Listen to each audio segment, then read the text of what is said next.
how did I get here? Well, I could tell you about getting a cab from my house to Milton Keynes Central, jumping onto the overground, great service, 30 minutes straight to Euston, onto the underground. But my journey actually started in 2015. And it started with me being invited to be part of a project at Verizon, the big telecoms company. Had an office down in Reading, and a guy there said, look, we need some help because I've got a team of salespeople, and the problem is that the pipeline is not full. Yet these people that work for me have got lots of connections and are really interesting network contacts, but we're not getting any referrals, we're not getting any introductions, we're not getting any recommendations, other than the ones that are coming from their network. There wasn't anything proactive that they were doing. So he said, can you come in and sort that?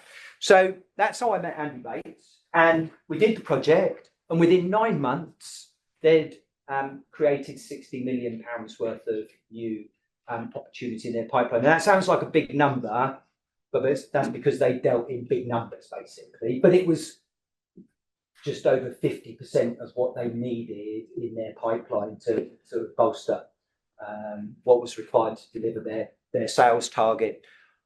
Andy, who unfortunately couldn't be here tonight, but he's in spirit because there's a few people here that I've subsequently met through Andy.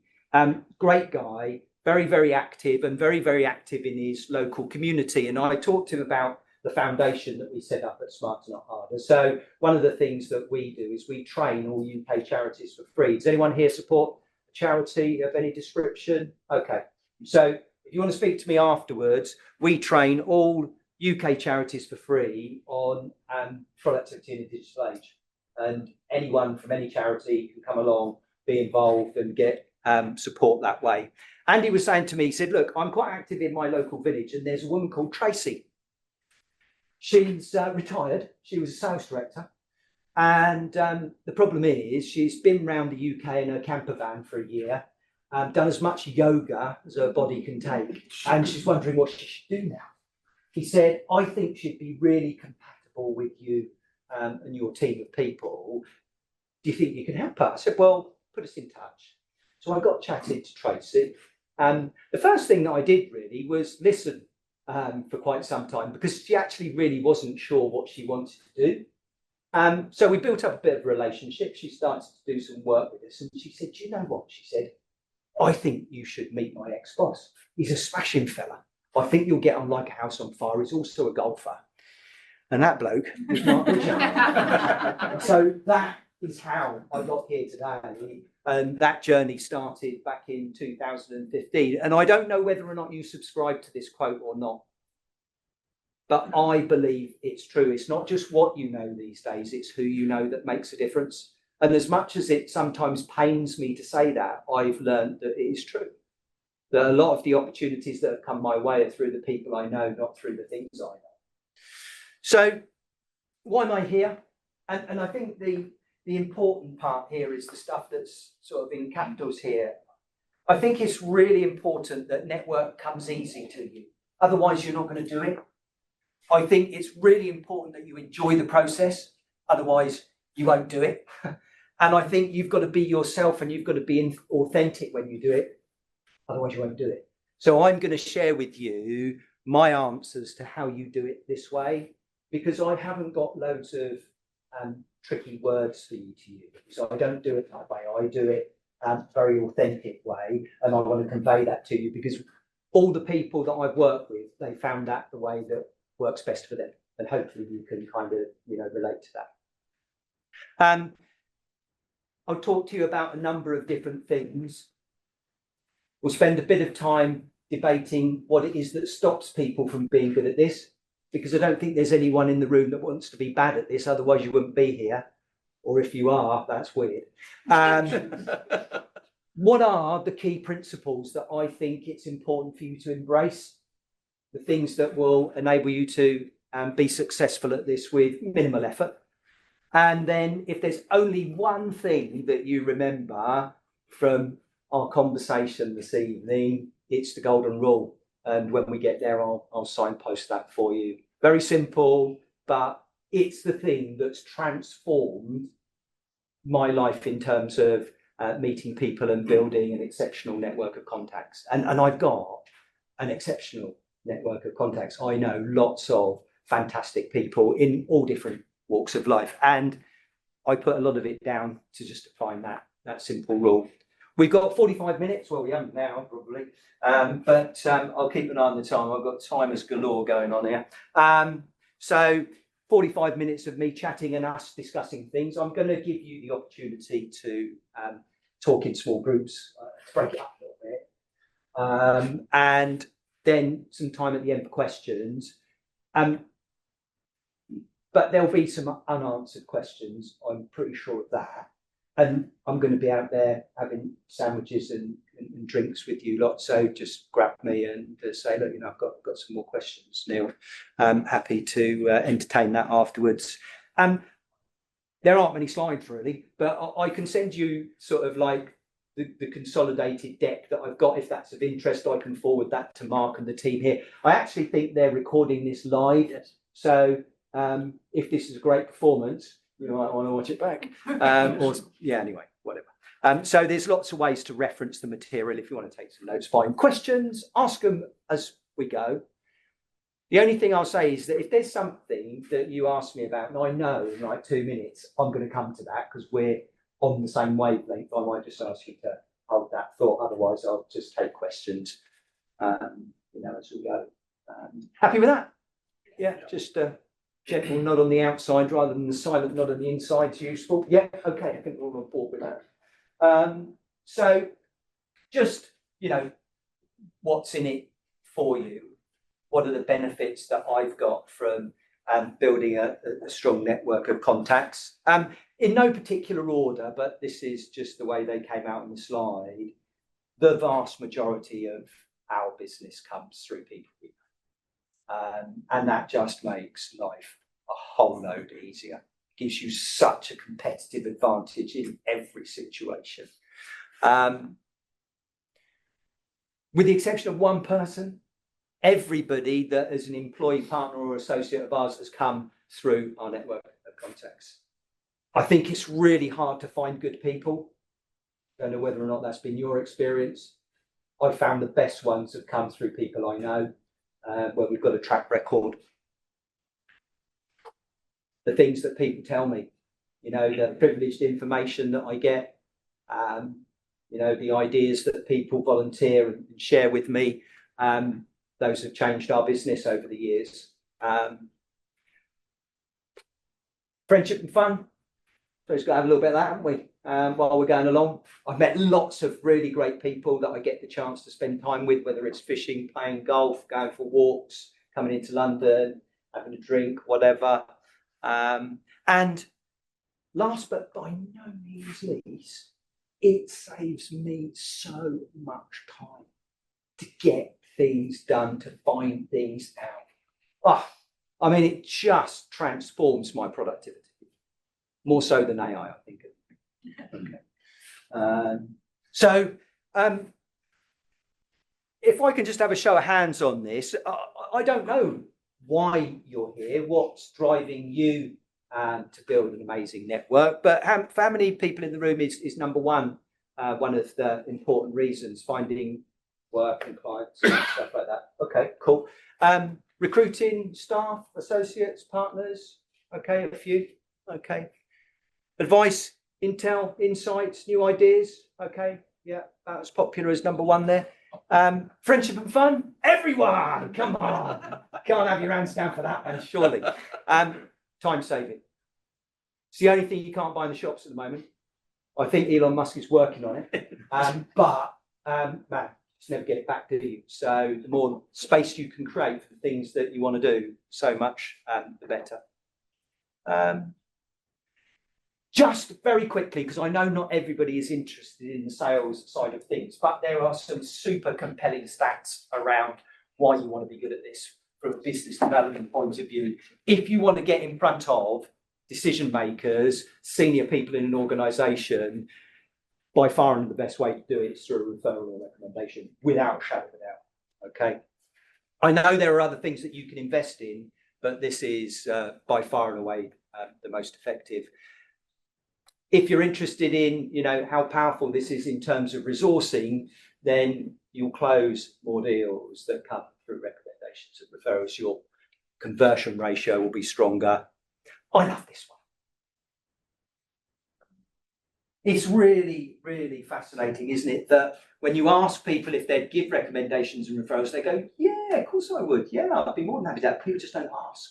And I'll come to the barriers as to why that exists. And if anyone's building a business here that they're looking to sell at some point in the future, is anyone in that category that they're looking to build something that they might want to sell? Okay, there's a few people. Then it can have a profound effect on the customers, how much they spend and how long they stay with you, which your valuation's likely to be based upon. So some compelling stats. That slide will be in the deck. Right, I'm going to shut up in a second and get you to talk amongst yourselves for a few minutes. But although people know that networking is really important and everyone talks about how important it is to develop a great network of contacts, what I found is not everyone's good at it. And over the years, so since 2015, I've identified in the different projects that I've done with different groups of people that there are 11 reasons why this happens. There are 11 things that get in the way. And what I'd like you to do is just in pairs, twos, threes in the row that you're in, I'm only going to give you a couple of minutes, is just to discuss. We've imaginatively called these the 11 barriers in our business. A lot of marketing effort went into that. Yeah, young fella there at the time, very smart.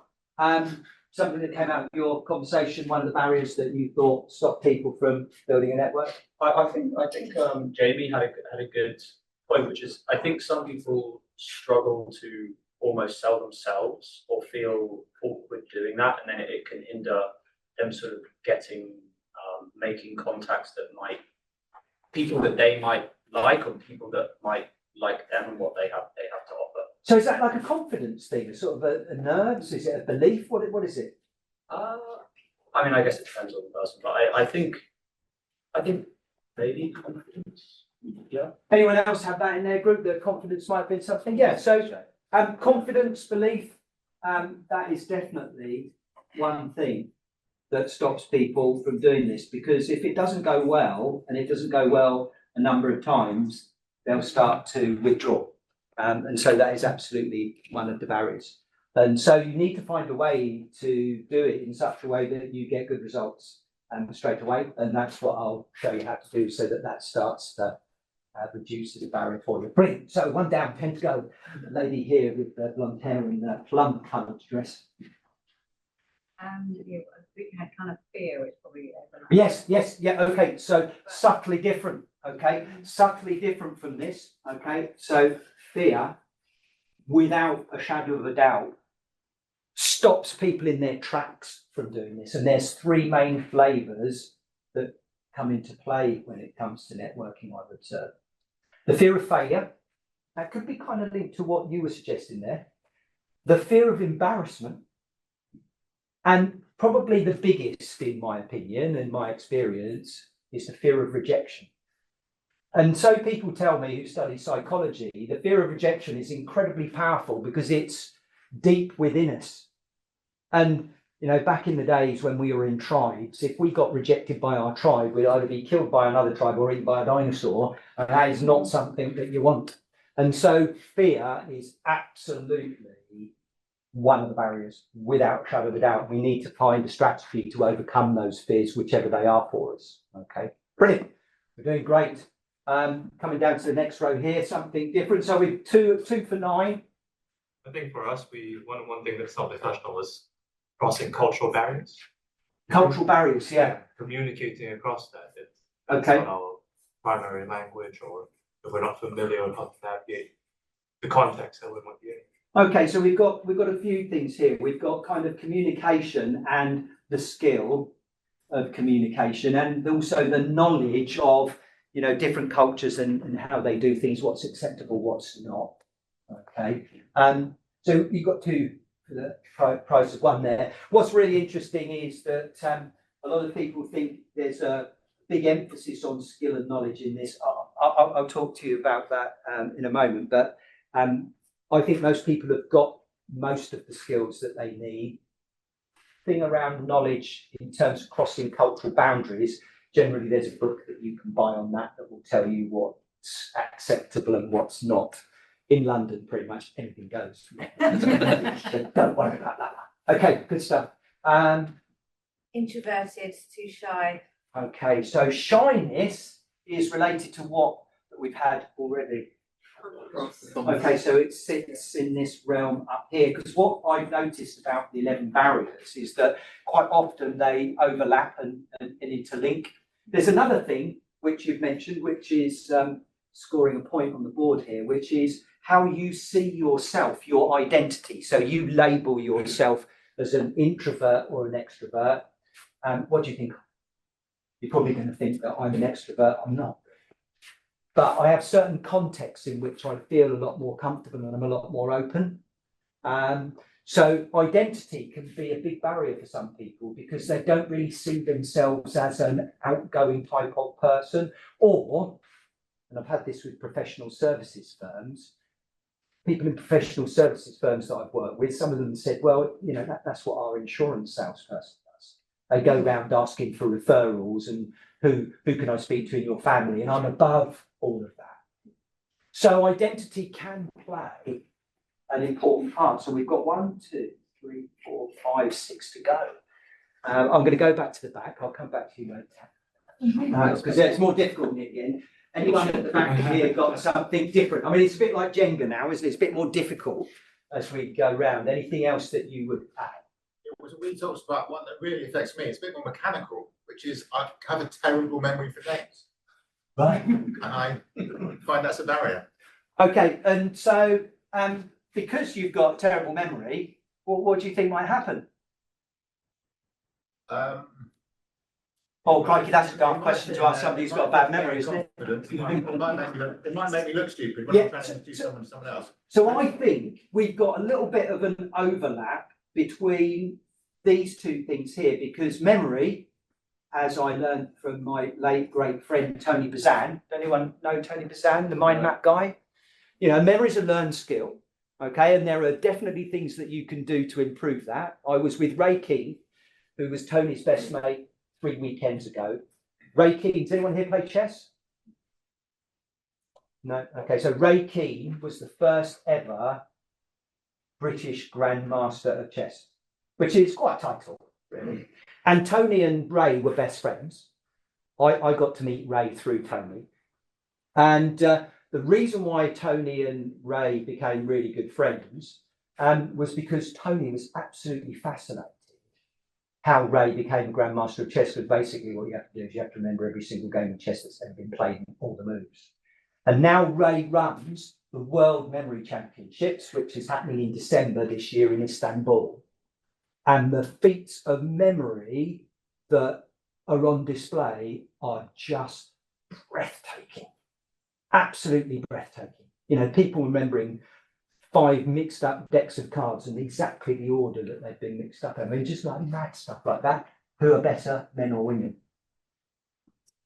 Women, yeah. They are coming out on top time after time in the World Memory Championships. So yes, I get what you're saying, fella. I think it's one of those things that's on the cusp of a couple of them. So I'm going to go to the next row here. Anything, fellas, that you would, yes, in the green. Routine, discipline, and consistency. Yes, absolutely. So what you need is you need a little bit of routine around this, a little bit of discipline. Although people don't like that word, we know that it's important. And I'm going to say, you know, a little bit of structure around the way that you do this. Not so much that it stifles what you do, but enough so that you work smarter rather than harder. So we're keeping count 1, 2, 3, 4, 5, 6. All right, we've got a few more to go. Getting difficult, guys. Anything else to offer? I feel like awareness, that it's like awareness of the importance of the skill. Right. Okay, so your awareness of the importance of the skill, what that does, I'm going to abbreviate here, I can spell reasonably well, is, you know what, that gives us the motivation, because you've got to have the motivation to do it. Okay, and that's vital. Right, anything down here? Anything? Procrastination. Right, so interestingly, procrastination and motivation are very tightly linked. Okay, often people procrastinate because they haven't got the motivation, but some people procrastinate because of what? Yeah. Yeah, so these things are all kind of linked. So these 11 barriers are what are known as a system that exists within every human being. And the way that that system holds itself within you is quite unique. And what we have to do and what you need to do is just fathom out the pieces of the puzzle so that you can move forward. And right, I'm just going to, oh, well, these guys, I did promise them a go, but you can pass if you wish and let the other members of the audience. Yeah, he's passed. Yes, fella. They don't see the value or the need. Okay, they don't see the value. And if you don't see the value, you don't see the need, what haven't you got? You haven't got the motivation. So, unfortunately, great answer, but doesn't get us any closer to the 11. Oh, right, yeah, oh, crumbs. Yes. What about presentation? So, what's that presentation? Is that skill? Skills. Yeah, it is. Yeah, yeah, and a confidence thing. Because I think a lot of people know their stuff, and a lot of people can speak confidently, but then when you put them in a certain environment, they just can't present it, they just go to pieces.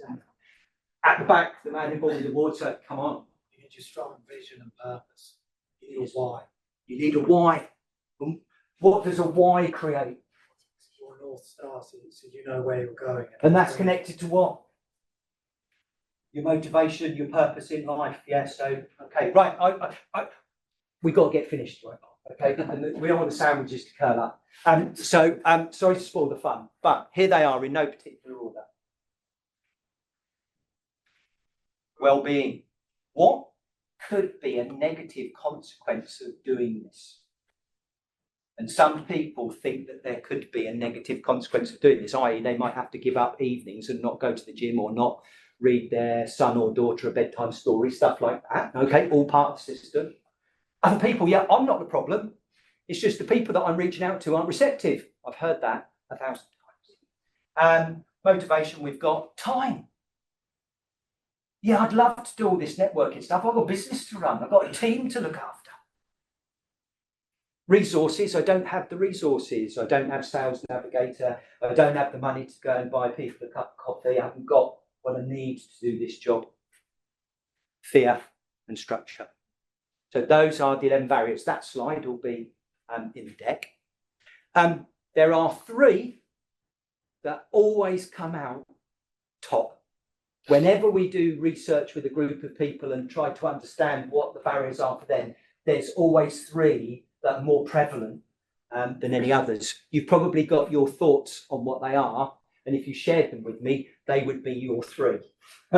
Okay, but the 3 that come out on top are these.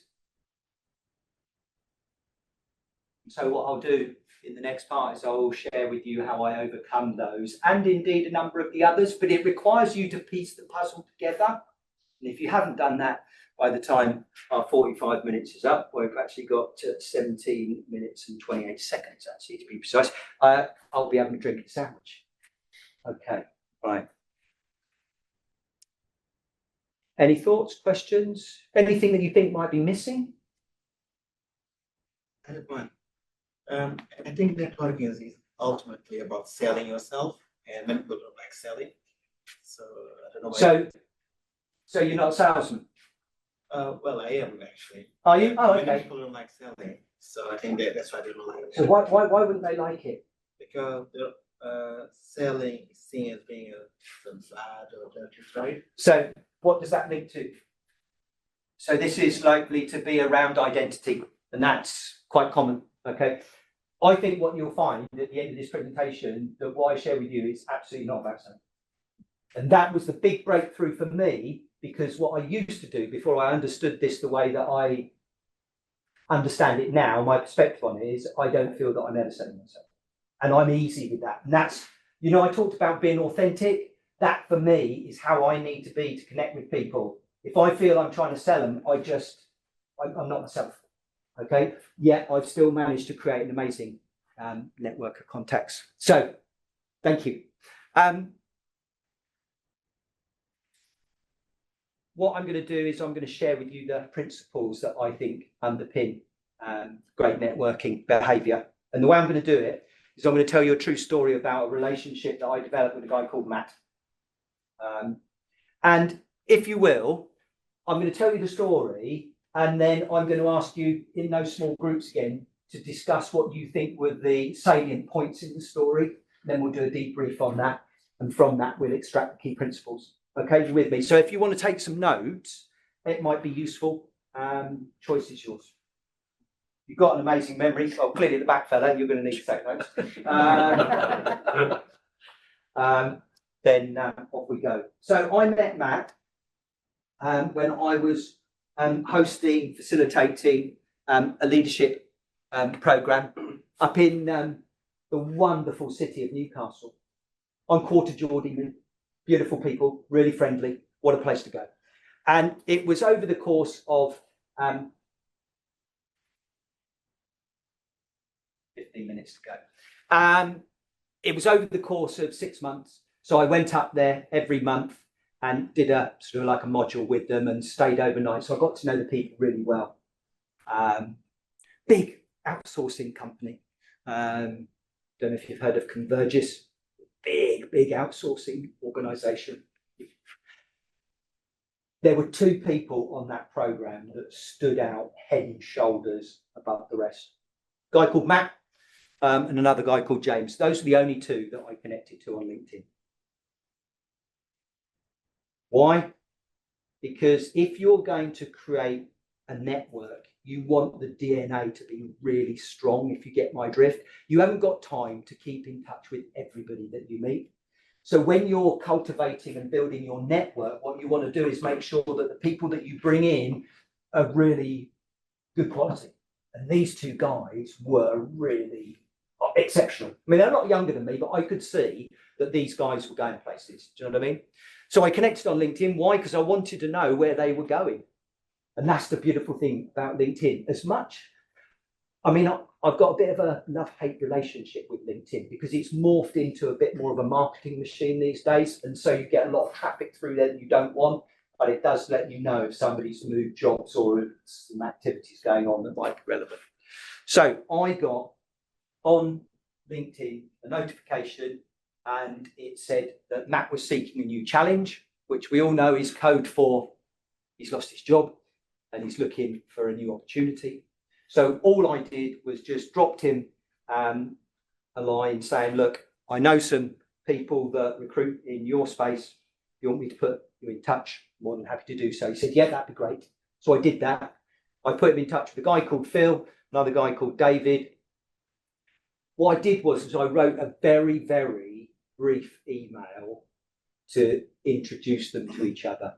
Because you know as well as I do that some people, their biggest challenge is breaking the ice. And if I'm going to connect people, I like to see if I can do a little bit of that for them.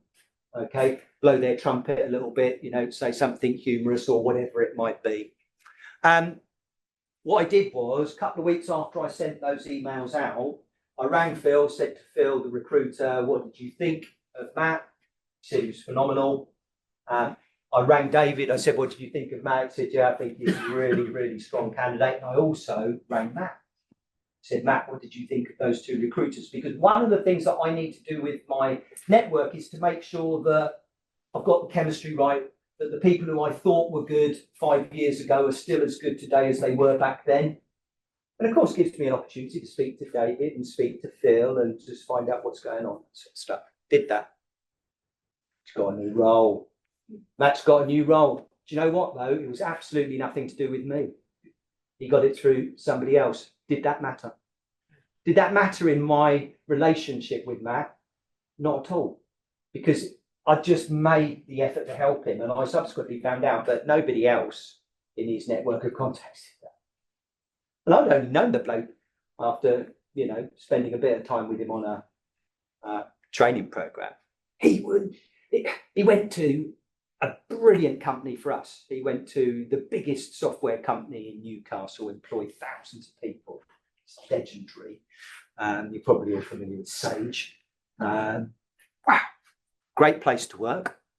And I just sent him a note. I didn't press the congratulations button because I always feel that that's a little bit trite.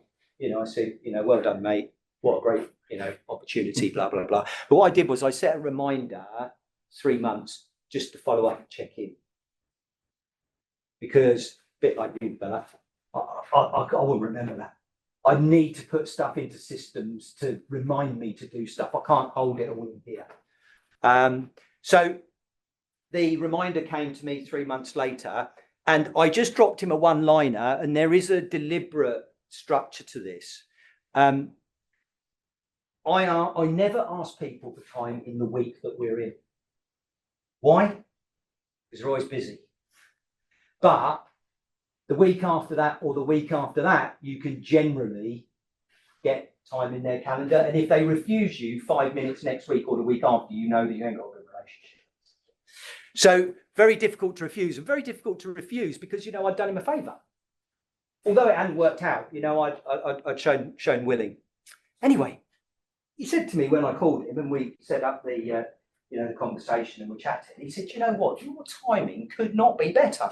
I said, well, why is that? He said, well, I've been given responsibility for our partner programme and there's some work in Ireland and I think it'll be right up your street. Now, the thing I love about Matt is because we've got the trust and he's high level on detail, I only needed a bullet point email, got to work. I didn't have to do 17 PowerPoint slides to convince him that it's the right thing to do. It was as simple as that. Did the work, that was great. What was also great was the project went really well and a number of Matt's colleagues were present at the event or at the events, and that was really fortuitous. I mean, it was great for Matt because he'd introduced us in, we'd done a great job, made him look good, and also these other people that were there who were Matt's colleagues, seeing us do that, meant that we then had another foot in the Sage camp because we only had one person. Our relationship was hanging by, you know, one thread at that time. And that was really lucky because Sean Cora, what does LinkedIn tell me? Matt's moved on, he's got another job. I'm thinking, what is going on here? So what happened was Matt's role at Sage was only a temporary contract. Now, I don't know how intimate you get with your contacts in your network, but I never say to them, do you think you could send me your employment contract so I can just have a quick look at that to see what type of job you've got. So Matt explained that it was only ever, you know, going to be a temporary gig. He got a job for a company that specialised in bulk email applications for debt collection and email marketing. Something which he didn't know a great deal about, but he was a commercial animal. He was employed, you know, to drive sales and didn't really need to know that much about the market. But I did know somebody who used those services, but actually from a competitor of theirs. So I put him in touch with a guy called Dave Peake. Dave Peake said, yeah, I'd be happy to speak to him and tell him about my experience of being a customer in this marketplace. He found that really useful. So after landing the new job, Matt called me and he said, look, he said, I'm in a bit of an awkward situation here. My predecessor, previous commercial director, spent 80% of my marketing budget on an event in London. And he said, I don't feel the people that are in my team are up to making the most of it. And if we don't get enough leads out of that event, I'm not going to hit my sales number. Could you come down to London the night before the event and get them ready for it? So that's what I did. Bullet point email, secured the work, happy days. I mean, this is like 10 minutes to win a piece of work. I mean, this is just dreamy, you know what I mean? It doesn't happen like that all the time, but this was the case with Matt. We did the event and the event went really well. They broke all records for the leads that they'd ever got from an event like that, which was fantastic. And at that time, we were looking to employ a marketing consultant. And this young lad called Simon had been recommended to us from good stock, he was. And I said to him, I said, look, I'd like you to do something practical to demonstrate your skills. What I'd like you to do is there's an event, an industry event going on in London. I'd like you to do some mystery shopping for me. He said, okay, fine. I said, I'll pay you train fare and stuff like that, but I want you to visit these 5 stands. One of them was Matt's, and the other 4 were their main competitors at that event. And Simon did that, produced the report, cracking bit of work we employed in. But after the event, I rang Matt and said, I've got something a little bit special for you. He goes, what's that? I said, well, I mystery shopped your whole competitive universe for you, and I've got a report for you. He was absolutely blown away. Of course, it was something that worked for me because I needed to sort of check that Simon was as good as we thought he was. But I think occasionally it helps if you wow people, because that's what makes them stick, or you stick in their mind. Big coincidence, probably 18 months later, something like that. I was travelling down to Devon with a new associate of ours. We travelled down in the same car, which is always a bit of a risk. 4 hours in the car with somebody that you don't know that well. You're thinking, oh my gosh, let's hope we don't have one of those really uncomfortable silences. But blimey, O'Reilly, she could chat for England, and so can I. So I was talking to her, and I got to know a little bit about her and her family. And her husband, at the previous job, he was head of knowledge management for the BBC. That's a big job, that is. As you can imagine, there's a lot of knowledge in that organisation, and he was responsible for managing it. He then stepped away and became a consultant on digital business transformation and specialised in blockchain. I had to remember that because it's not my specialist subject. And I said, oh, so where's Ewan? While we're down here in Devon, she says, well, he's out on the channel on a boat. I said, what, look, for pleasure? She goes, no, he's been hired as a speaker on a boat. I said, what's that all about? She said, well, apparently what this company does is they charge people who want to sell £15,000 for a ticket, and they get a load of buyers on this boat, a load of sellers on this boat. I don't know if anyone's ever seen this advertised or ever done it. And there's this like massive sort of speed dating for buyers and sellers, but you pay 15 grand for the privilege, and they have guest speakers on there. And she said that's what he's doing. He's one of the sort of headline speakers. I said, oh, that's interesting, because I remember talking to Matt and him saying that he had invested 15 grand to go on a boat. So I text Matt, said, are you on a boat in the channel, and is there a speaker called Ewan Semple? He goes, yeah. He said, he's the bloke that I want to listen to the most. I said, well, I can get you dinner with him if you want. Just like coincidence, but another wow. When this slide was written, we were in the process of negotiating our biggest project that financial year with Sage. We'd remained in place there despite Matt leaving. And following 3 years, we won projects in there, including a sort of a worldwide enterprise boot camp for them. Amazing relationship. Matt and we speak 2 or 3 times a year. He's moved to Bulgaria, set up his own outsourcing company with his Bulgarian wife, and he's a happy chappy.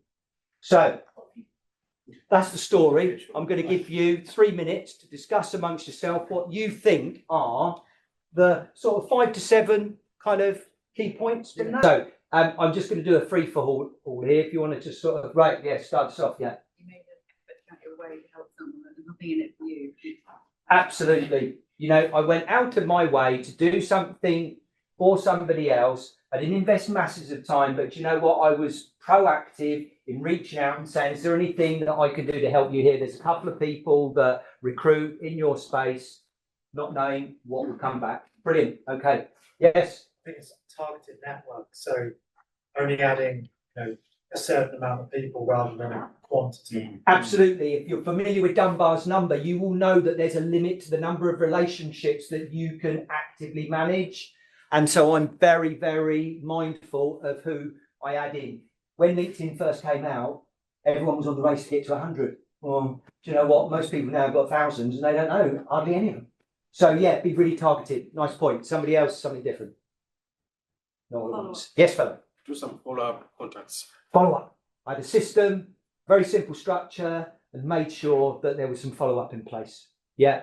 Even if it was simple as setting a reminder in Outlook to say, drop Matt a line, find out how he's getting on. Yeah. You got some feedback?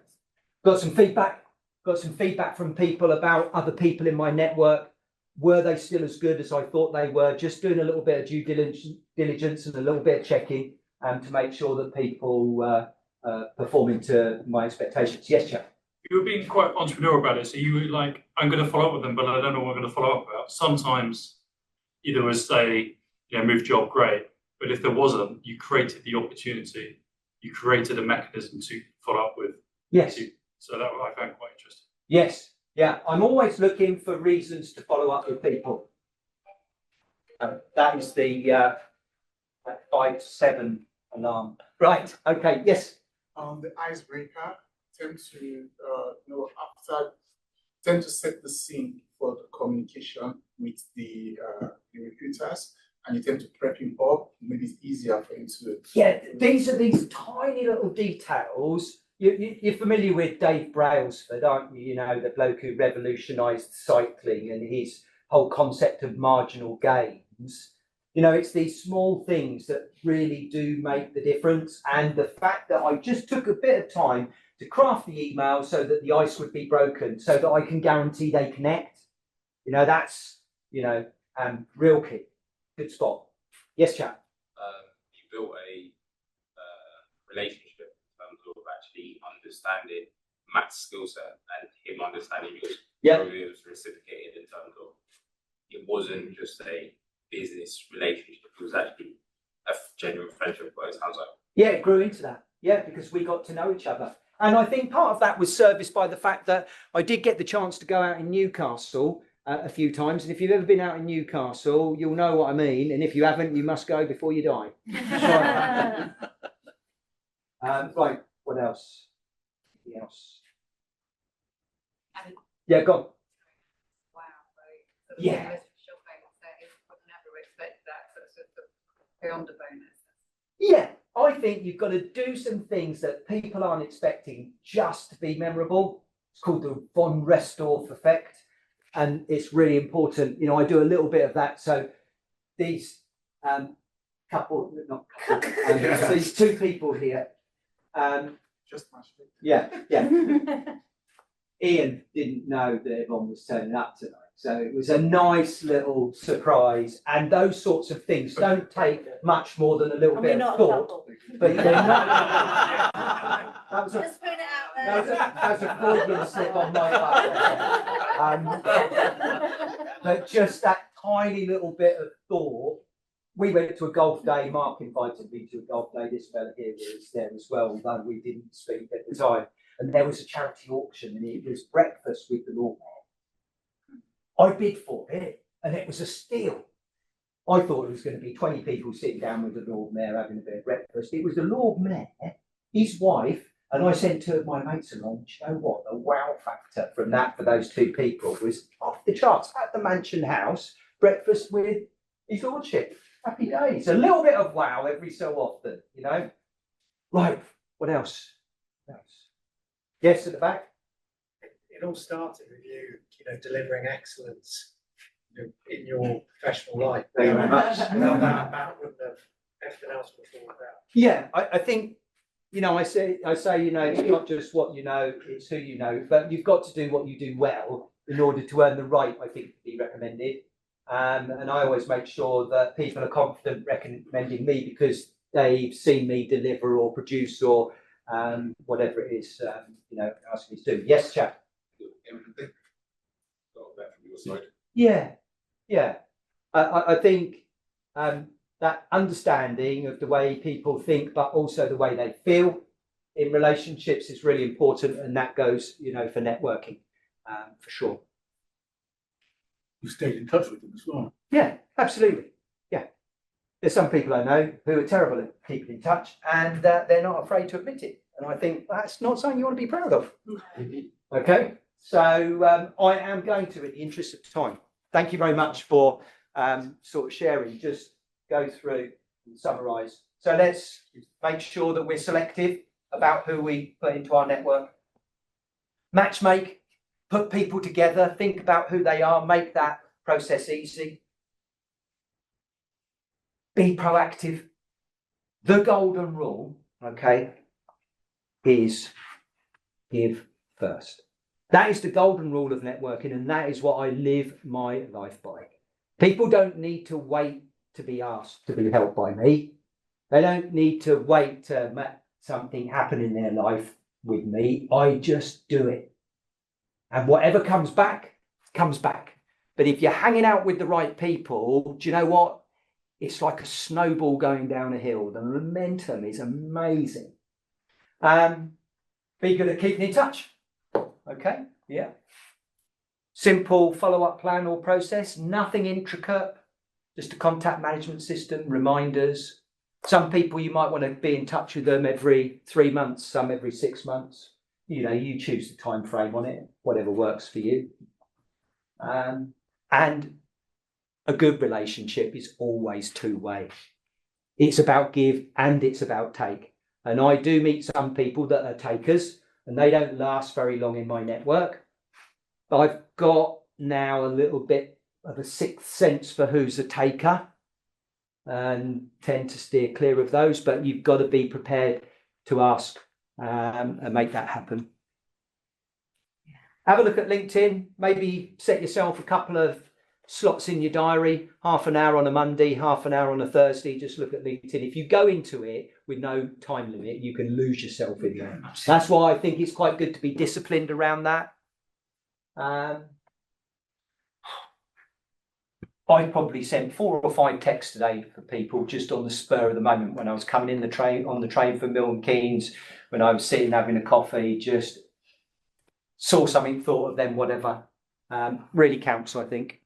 Like somebody said over there, you know, it's about getting to know the person personally as well as professionally, which I think really counts for a lot, deepens the relationship. Every so often, pop in a bit of a wow factor if you can.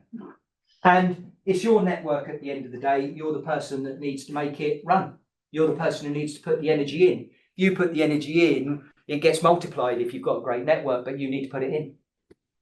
Then it flows back. And, you know, just be somebody worth knowing. I know so many amazing people now. I am worth knowing. Do you know what I mean? But it wasn't always like that. Didn't start like that. So there, the summary of my key messages. What's the golden rule? Yeah, absolutely.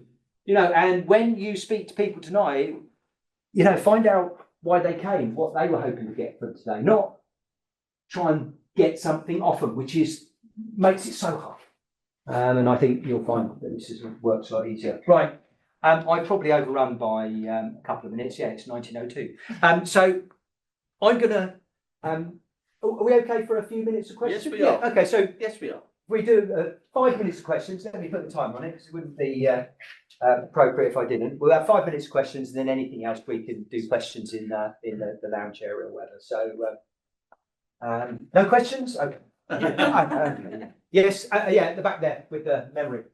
How did you remember the question? Hey, how did you know? That's me, isn't it? Yes, that's right. Yeah, look at that. Touche. I had to Google it, but I think Dunbar's number is 150. Correct. How big is yours? Well, there we go. Now there's a question. So 150 is the number that most people can manage, but that does take some managing. Okay, mine's about 275, but I've been doing it a long time. I've found lots of smart ways to do it, and I see this as a core part of my role, not something I just do occasionally when I've got the time. So I punch well above my weight. But 150 is target. When I work with groups of people, I get them to start with 30. 30 people that are in their core that they want to invest in to begin with, because you've got to start somewhere. And if you try and manage 150 to begin with, it just won't work. And by the way, you probably won't know 150 of the high quality that you want to build. You know, and looking at most people's faces, you know, you've got some miles in the tank. Go for quality, go for quantity. Cool. Yes, green jumper. Yeah, you said you're doing stuff with charities. Yes. What do you do with charities?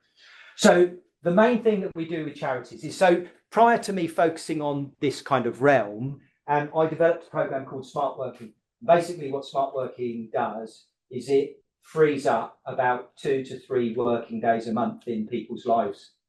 And we've been doing it for years and it works like clockwork.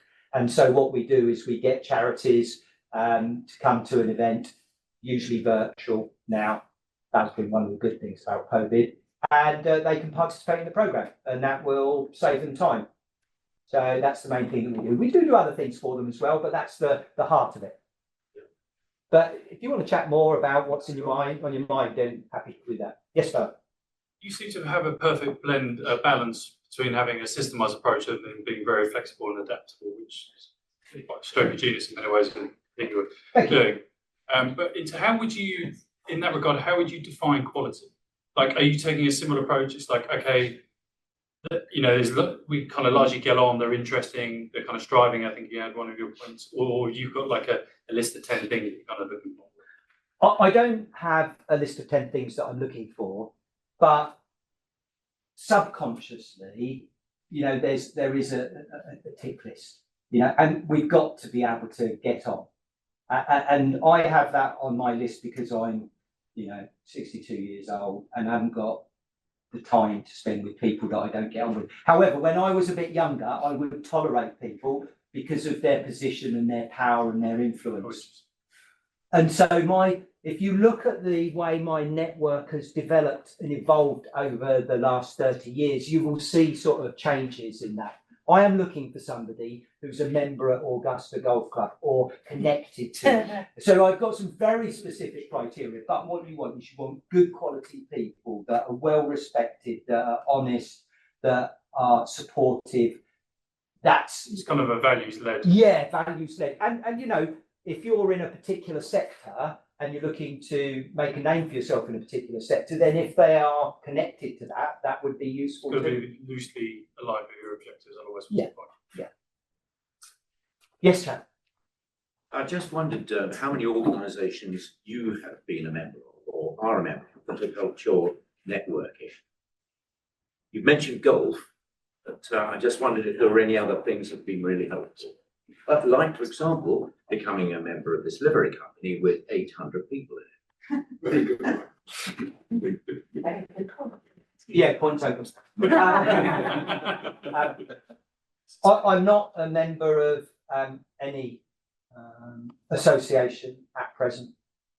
I'm definitely open to suggestions. And, you know, speaking to Mark today and learning more about the WCIT and thinking about the world that I operate in most of the time, somewhere like this, I think would be an interesting place for me to, you know, explore and be a part of. I have, over the years, been parts of chambers of commerce and stuff like that, but never really felt like that was home for me. Yes. So you count the. Does that answer your question? Sorry. Yes, thank you very much. Yeah. So you count the number of people, I think you said 150. Dunbar's number 150. Yeah. Do you include professional and personal in that number, or is it Yes. one number, or is it divided up? Yeah, it's for me, it encapsulates both professional and personal. Is that my bleeper gone? That's our 5 minutes.